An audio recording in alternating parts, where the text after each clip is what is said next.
ഇടുക്കി രാജാക്കാട് കുംഭപ്പാറയിൽ വഴിത്തർക്കത്തെ തുടർന്ന് സംഘർഷമുണ്ടായെന്ന വാർത്ത ഇപ്പോൾ വരുന്നു. 5 സ്ത്രീകൾക്ക് പരുക്കേറ്റു.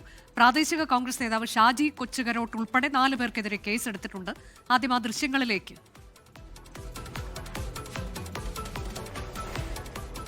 ഞാൻ ആ കൂട്ടത്തിൽ നിൽക്കുമായിരുന്നേ.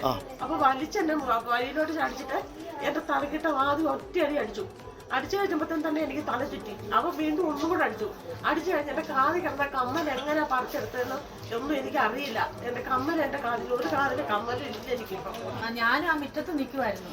അന്നേരം അവിടുന്ന് ഓടി വന്ന് ഇവൻ എന്നെ വലിച്ച് റോഡിലോട്ട് ചാടിച്ചിട്ട് ഹിന്ദു റോഡിലോട്ട് ചാടിച്ചിട്ട് ആ ഷാജിയുടെ പന്തിൽ വെട്ടമില്ല നമ്മുടെ വീടിന്റെ അവിടെ നിന്ന് ഇച്ചിരി അങ്ങോട്ട് മാറുമ്പോ ആ ഇരുട്ടത്ത് കൊണ്ടുപോയി വെച്ചിട്ട് ഇടിച്ചതാ ഇത് വന്നിട്ട് കയറി ചവിട്ടു അരയില്ല. രാഹുൽ വിജയൻ വിവരങ്ങളുമായി. രാഹുൽ, ഇതെന്താണ് സംഭവം? കൂടുതൽ വിശദാംശങ്ങൾ.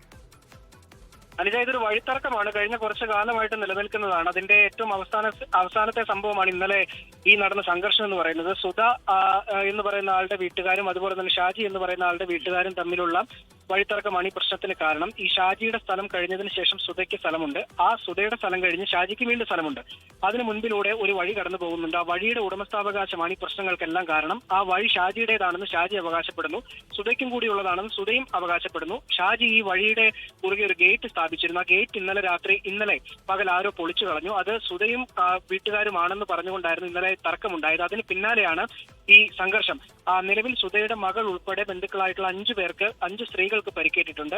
ഷാജി ഒരു DCC പ്രധാനപ്പെട്ട ഭാരവാഹിയാണ്. ഷാജി ഉൾപ്പെടെയുള്ള 4 പേർക്കെതിരെ രാജാക്കാട് പോലീസ് കേസെടുക്കുകയും ചെയ്തിട്ടുണ്ട്. ലോകത്തെവിടെയായാലും ഏത് സമയത്തും 24 വാർത്തകളും ഓഗ്മെന്റഡ് റിയാലിറ്റി പാക്കേജുകളും എക്സ്പ്ലെയിനറുകളും വിശദമായി കാണാൻ ഞങ്ങളുടെ YouTube ചാനൽ നിങ്ങൾക്ക് സബ്സ്ക്രൈബ് ചെയ്യാം.